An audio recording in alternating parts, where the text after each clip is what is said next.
आखिर ये पैसे कहाँ जा रहे हैं? पानी की तरफ पैसे बहाया जा रहा है, इसके बाद भी जल जमाव से निजात नहीं मिल रहा है। ये सरकार भी इसी बरसात में डूबेगी।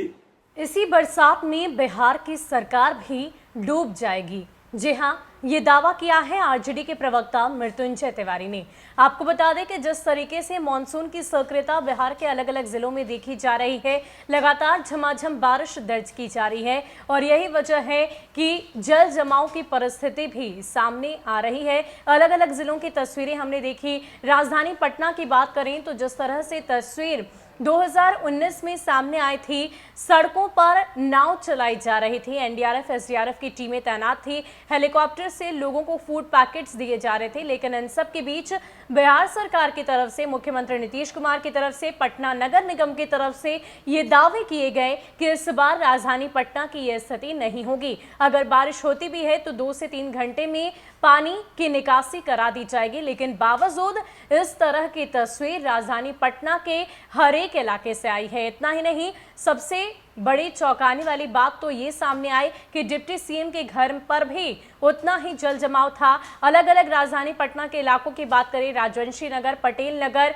इसके अलावा अगर हम बिहार विधान मंडल की ही क्यों ना बात कर लें, उसमें भी स्विमिंग पूल इतना पानी भरा हुआ था। वैसे में इन तस्वीरों को देखकर लाजमी है विपक्ष का आवाज उठाना। और एक बार फिर से आरजेडी के प्रवक्ता मृत्युंजय तिवारी ने साफ तौर पर जलमग्न पड़ी हुई राजधानी को लेकर अपनी आवाज बुलंद की है। क्या कुछ कह रहे हैं मृत्युंजय तिवारी, आप उनके पूरे बयान को सुनिए। एक रात के बारिश में ही पूरा पटना राजधानी जलमग्न है, तैर रहा है पटना।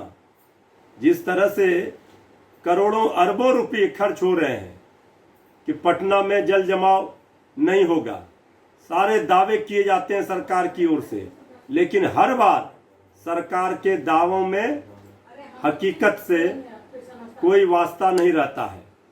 सरकार जिस तरह से पटना के राजधानी वासियों को जल जमाव से निजात दिलाने के लिए करोड़ों अरबों रुपए खर्च कर रहे हैं, उसके बाद भी राजधानी वासियों को परेशानियों का सामना करना पड़ता है। ये डर बना रहता है कि बारिश में फिर पटना डूबेगी। 2 साल पहले सबको पता है, आदरणीय उस समय के तत्कालीन उप मुख्यमंत्री सुशील कुमार मोदी जी हाफ पैंट पहनकर उनको रेस्क्यू किया गया था। ये हाल है सरकार का, हर ओर भ्रष्टाचार है। आखिर ये पैसे कहाँ जा रहे हैं? पानी की तरफ पैसे बहाया जा रहा है, इसके बाद भी जल जमाव से निजात नहीं मिल रहा है। ये सरकार भी इसी बरसात में डूबेगी। तो आपको बता दें कि जिस तरीके से राजधानी पटना जलमग्न हो गई है, बिहार के अलग अलग जिलों में बाढ़ की तस्वीरें देखी जा रही है और यही वजह है कि तेजस्वी यादव भी राघोपुर अपने विधानसभा क्षेत्र दौरा करने के लिए गए। वहां पर जो कुछ भी परिस्थिति थी उसका जायजा लिया।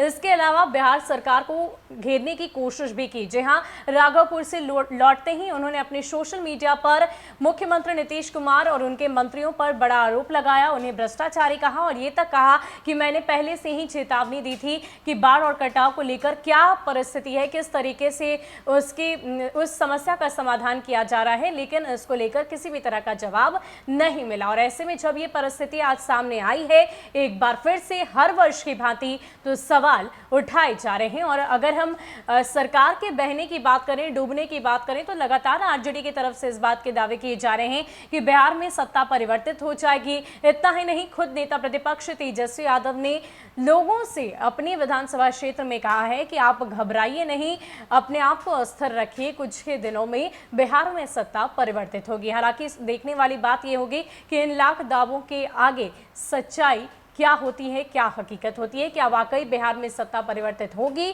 या नहीं। फिलहाल के लिए इतना ही। ज्यादा अपडेट के लिए आप बने रहें न्यूज़ 1 नेशन के साथ। नमस्कार।